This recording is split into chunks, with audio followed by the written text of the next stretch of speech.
Hello everyone, today we are going to start with management accounting, that is F2, and the first chapter of management accounting is accounting for management. Now in this chapter you will be introduced to management accounting. We'll understand what data and information is. Also we will understand what is cost accounting. In this chapter we'll also look at the difference between financial accounting and management accounting, and also look at some of the managerial process of planning, controlling and decision making. Now first let us understand what is data and information. So data is nothing but like a raw material, and once you process the data, what you get is information. So information is anything that can be communicated. So if we look at what it is written, data refers to raw material for data processing, while information is processed data. Now data can be in the form of product name. It could be any facts or figures, it could be customer name, price per unit, quantity, and when you process this data, what you get is information. So what was the sales made customer wise, or area wise what was the quantity sold. If we look at this diagram, what we have is data, and when you process this data, what you get is information. Now we need to understand is how do we get data. So surveys are conducted, and through survey conducted what we get is data. So after the data is collected, there are reports prepared, and from the reports prepared what we get is information. So next we need to understand what are the qualities of good information. First is accuracy. Whatever information is given, it should be correct. As much as possible it should be correct. And also the next point you need to keep in mind is that the information must be clear. So there should be clarity in terms of the task that employee has to do. So information must be clear to the user. Otherwise the information cannot be used properly by the user. Next is it should be complete. So if an employee is working on calculating the profits, then complete information should be given. To calculate profit, you need both revenue and cost, which means complete information of revenue and cost should be given to the employee. Next you need to understand is the channel of communication. Now based on the type of information, you will have to decide the channel of communication. For example, if you are planning to tell about job vacancies to the target people, candidates who are looking for job, then LinkedIn platform would be a suitable option. If there is a communication to be done within the organization, then an email would be a suitable option, or if there is an in-house magazine of the organization or video conferencing for the organization, then that will be a suitable channel of communication. Next is the cost. For any good information, it is very important to do a cost benefit analysis, which means that the benefits you get out of the information should be much more than the cost. Then is confidence. Now confidence is very important. Now what does it mean by confidence? It is the information that is being given to the managers or to the employees should be trusted by them. They should have trust and faith in the information that is being given to them. Next is the volume. Now when you talk about volume, understand there is a limitation to the physical and mental ability of human beings to understand information. So we cannot give them too many documents or too many information. That will lead to confusion. So whatever information is being provided, it should be in a precise manner. Next is communication. Now how the information is communicated, it is very important. So some information can be communicated through an informal way, and some information has to be given in a formal manner. So that is very important. Also, let's say that if a company has fixed some amount as revenue that they plan to have in the year, so it is very important that the concerned people or the manager informs about the sales target as to how much they have already achieved and how much more they need to achieve to the sales team, so that they can accordingly plan. So communication is very important at this stage. Next is relevance. Now if there is an employee working in the purchase team, it is important that you give the person information regarding purchasing and cost and expenses. So if you give information about sales to this person, it may not be relevant for his task, for his or her task. Then is timely. Any information that is being provided should be provided on time, otherwise it will be of no use. So we need to keep all these qualities of information, qualities of good information in mind. Remember, all of these are important from exam point of view. Next is, why do management require information? One is for strategic planning. So strategic planning as in long term, where does the company see itself? So in next 10 years, does the company see itself as a market leader? So they will need to plan things accordingly. That means they will need information to see right now where they are in the market and how much more they need to capture the market to become market leaders. Then to decide the price of a product also, you will need to calculate the cost, understand various different information. Then only you will be able to decide the price of the product. So if there is any crisis, for example, the current situation of COVID-19, it is very important to understand how to overcome this crisis, and for that you will require relevant information. If you also plan to control costs, again you will require information. And if the company plans to acquire another company or a particular asset, then also they will require information. And the same is applicable for selling of assets or segments of the organization. Next is the type of information. Now there are different types of information. Some information are financial in nature, which means they are amount based. So employee cost or expenses, all of these are financial information. Non-financial information means they are based on numbers, but they are not amount based, which means number of hours worked by laborers or attendance of the employees. All of these are numerical, but they are not amount based. That means they are not in terms of any currency. Then is a combination of both financial and non-financial information. So that means average cost of food per employee. Now this would mean that there is both financial element, which means cost is involved, and non-financial means per employee. Okay, so that is the meaning of financial and non-financial information. So now you need to identify from the following information which of these refer to financial and non-financial information. Take a few minutes, pause the video and think of what the answer could be, and check the answers in the next slide.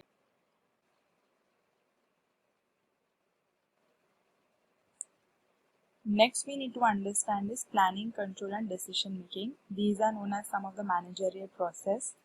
To start with, first we need to understand what is planning. Planning means you need to set objectives. For example, like I mentioned, if the company plans to see itself as a market leader in the next 10 years, then they need to set objectives and accordingly choose strategies as to how they will achieve those objectives. So objective here could be to see the company to be a market leader. For that they will need to plan. Then is objectives. Now we've been talking about objectives to see the company as a market leader, or maybe to maximize shareholder wealth or reduce the cost. Now objectives actually refer to an aim of the organization, or also known as goals of the organization. Next is to understand how these objectives can be achieved. That is through strategy. So strategy is a course of action that will help achieve those objectives.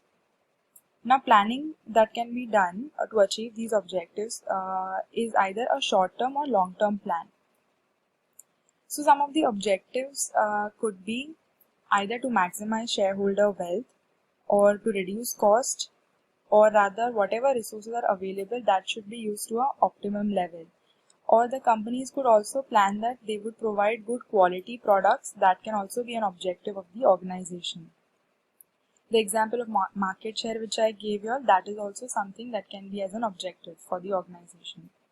Next is to understand the organizational structure strategy link. Now understand that there are two schools of thoughts. One specifically mentions about the structure that follows the strategy.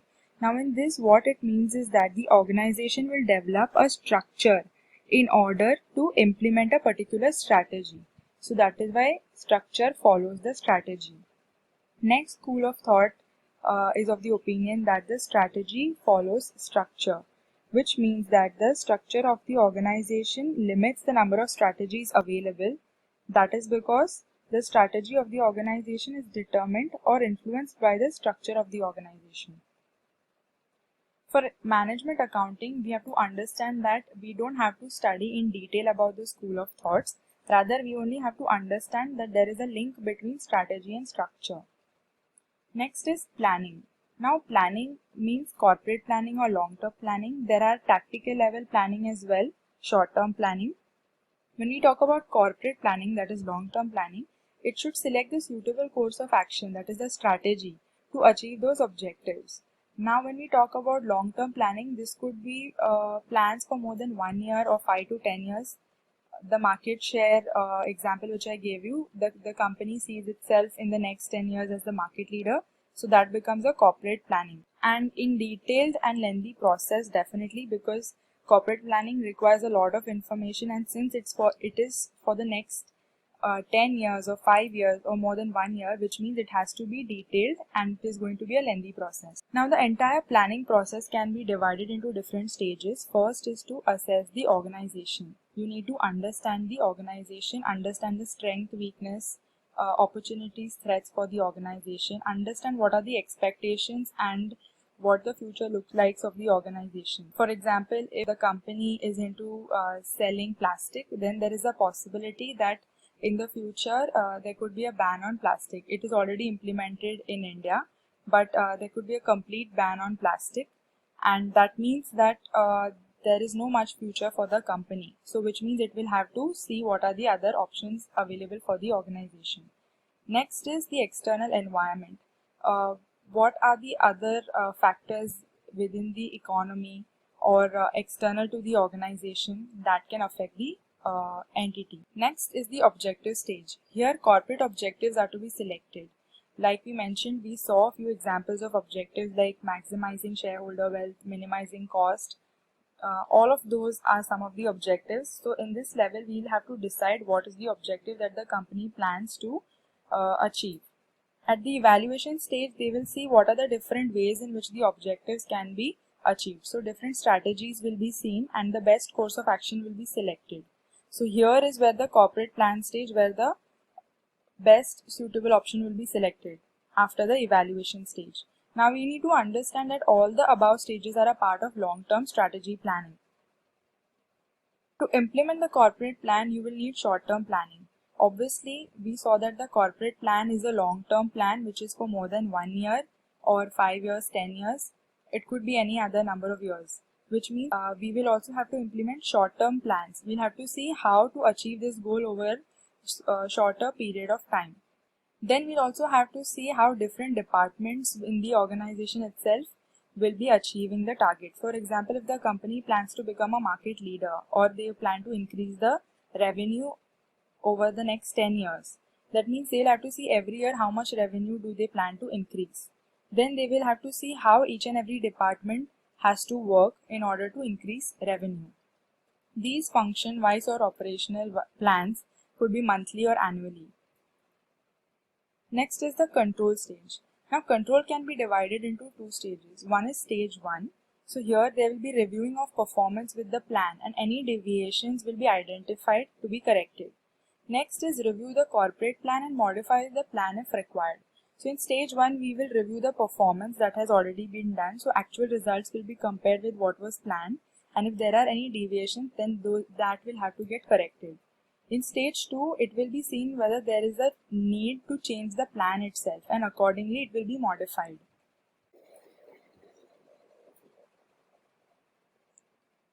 Next we need to understand is decision making. Now here we need to select from the different alternatives which is the most suitable option for the organization, and for that the management accountant has to give information to the management for taking decisions. That is why management accountant, it is important to understand the decision making process so that he or she can provide relevant information to the management for decision. Decision making process can be summarized into planning, implementation and control, that is PIC. Step 1 is to identify objectives or problems. For decision making, the first step in planning would be to identify what are the objectives or what is the problem for which the decision making process is required. Then is to understand what are the different options or alternatives to achieve those objectives, or what are the different ways in which that problem can be solved. In step 3, we have to get data of each of those alternative options. So we need to collect data for each of those options. In step 4, we'll have to take the decision. We'll have to decide which alternative course of action would be suitable to achieve the objectives or solve the problem. And this has to be in line with the overall goals of the organization. Remember, in everything that you study, whatever decision each and every department will take, it always has to be in line with the organization's goals. Next is implementation, in which, that is step 5, will be to implement what has been decided. So whatever decision has been taken here, implementation of that needs to be done. In stage 6, whatever implementation is done after that, actual results will be collected, and in stage 7 it will be compared with what was planned. Now Anthony's view of management activity talks about strategic planning. Now this is a long-term plan. We've already understood that. Next is management control. This is also known as tactical control, so do not get confused. Always remember that management control and tactical control are one and the same. Next is the resources. Now at this level, we'll also have to see the different resources. For any business organization, it is important to have material, that is raw material, funds, money, men, human resources, and machinery or infrastructure. Next is to see how efficiently the activities are done, which means in how much time is the maximum output that you can get, and effectiveness refers to how well are you able to achieve those targets or objectives. Now when you talk about operational control, this is the routine activities that will be done in line with the management control and strategic planning. So always understand, whatever planning will be done by the management level, it will always be in line with the strategic planning done. And whatever the operational control will do, that will always be in line with the management and the strategic planning level. Next is to understand the management control system.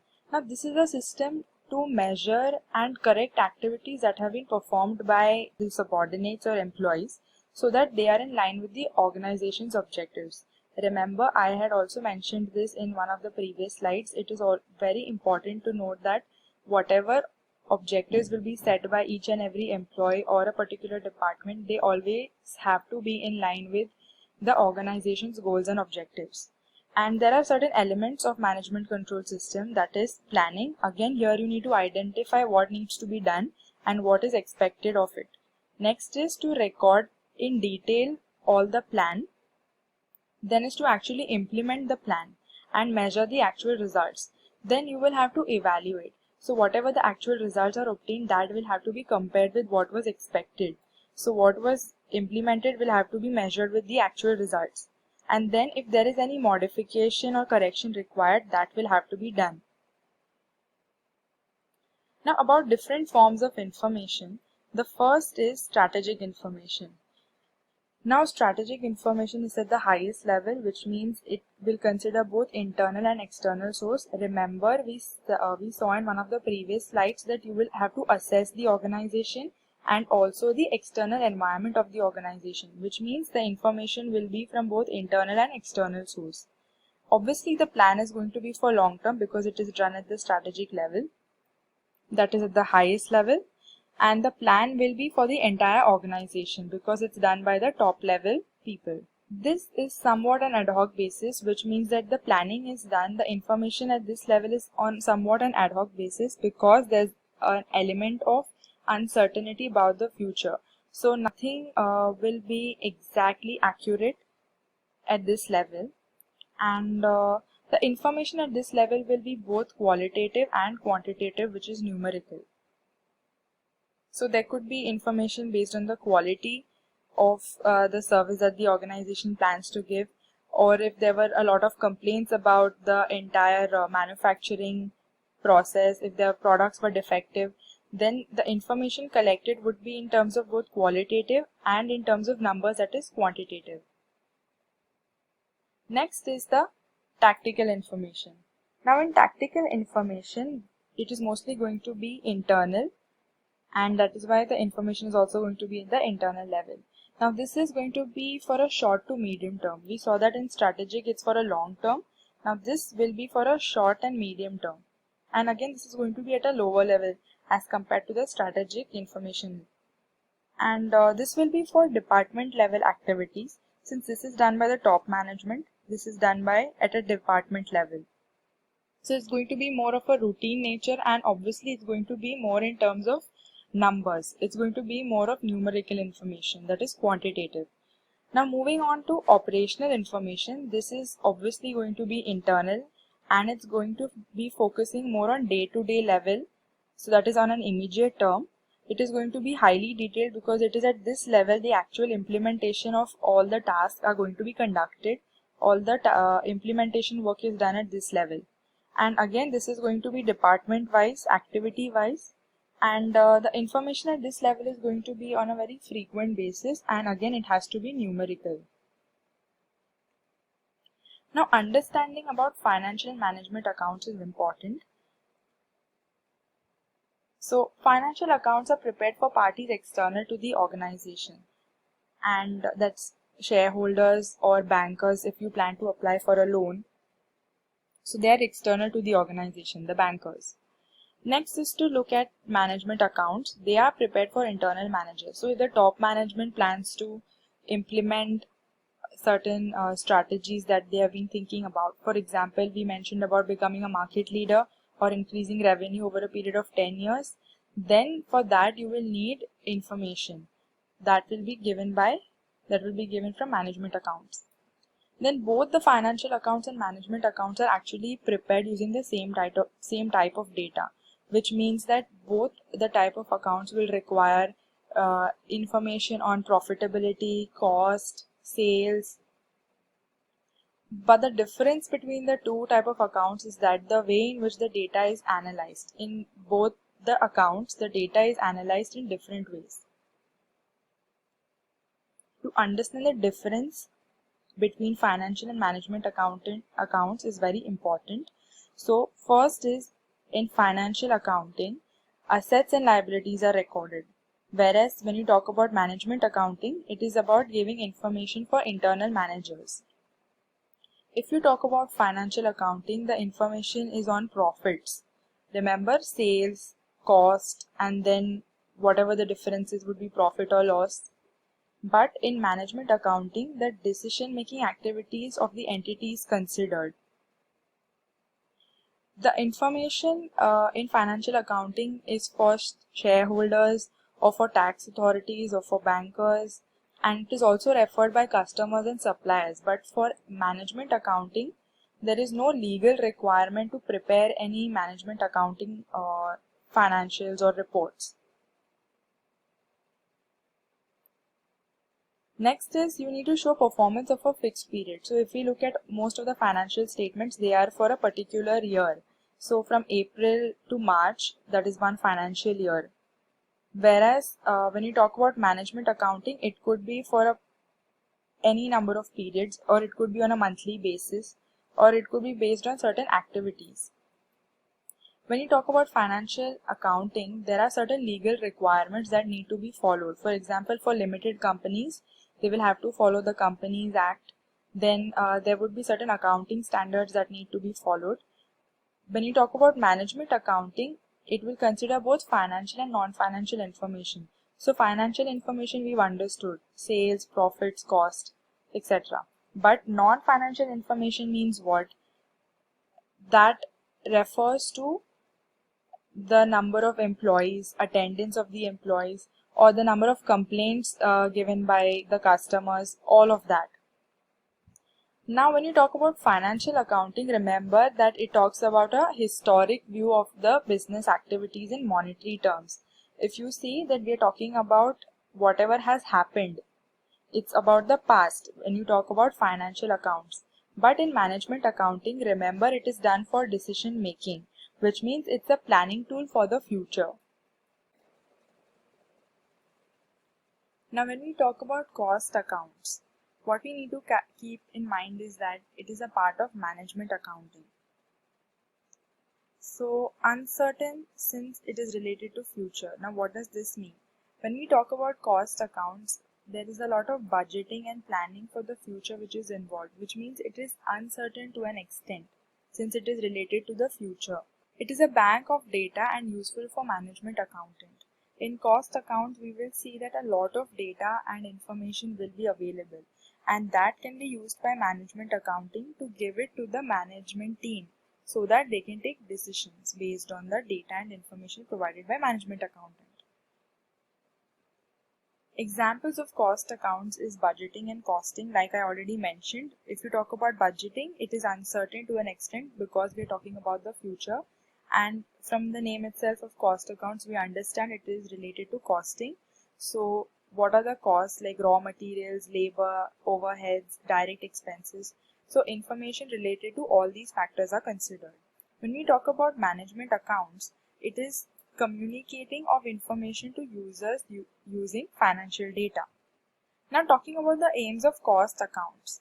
One is to provide the cost of goods. So like I mentioned in the previous slide, all those factors like labor, expenses, raw materials, all of that when you add, you get the total cost of goods, because to produce any goods you will need material, labor and other expenses. This will also help to identify the cost of a particular department. So we will know that in an organization how much cost should be allocated to a particular department. So in an organization, if there is a manufacturing, if it's a manufacturing company, it will have more than one department for manufacturing a particular product. So this will help to identify what is the cost of each of those departments. Cost accounts will also give information regarding revenue, just like it is giving information about the cost of goods. Obviously, when you get information about revenue and the cost, you can easily focus on getting information on profitability. Then obviously we will also know about the selling price, since we know the number of units from the cost, and also we will know the revenue, so we can find the selling price. Value of inventories is also something that we can find out from cost accounts. What information management needs? Now cost accounts, like we mentioned, talks about budgeting and costing of various goods and department. Now these are some of the information that management will require for decision making. Since we have calculated budgeted cost, or we have done budgeting using cost accounts, this can be used to compare it with actual cost and see if there is any deviation. Again, this will help to calculate future costs, if at all the company will be incurring any cost in the future. Now next is to understand the cost accounting information for decision making.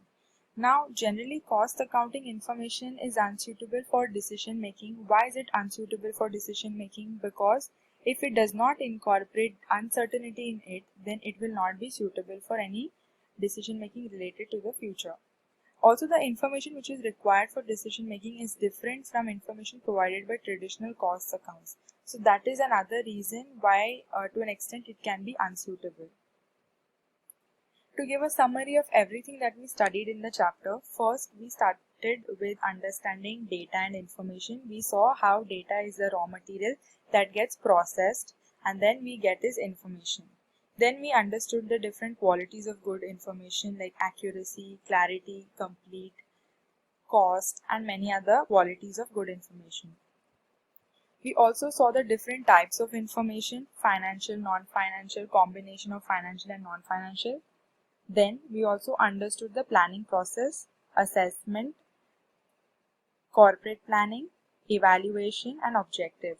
Although this is not the exact sequence, but this is only for making it simple to remember, making it easy for you to remember. Then is control. At the control level, when you talk about controlling, there are two stages in it. One is you will check the performance, you will review the performance, and next is you will review the plan if there needs to be a change in the plan. Now when we talk about the decision making process, here there are three parts to it, and within these three parts there are different stages. So when we talk about the three parts, they refer to planning, implementation and control. So there were total 7 stages in it, 7 steps in it. Next we understood was the management control system. Then we understood about Anthony's view of management activity, strategic planning, management control, operational control. Then we looked at financial and management accounts. We also looked at different types of information, strategic information, tactical information, and operational information. Then we also understood about cost accounts, what are the aims of cost accounts, cost accounting information. With that, we finished this chapter. If you have any doubts, you can refer to the Telegram group. You can join the group and ask your doubts in the group. Thank you.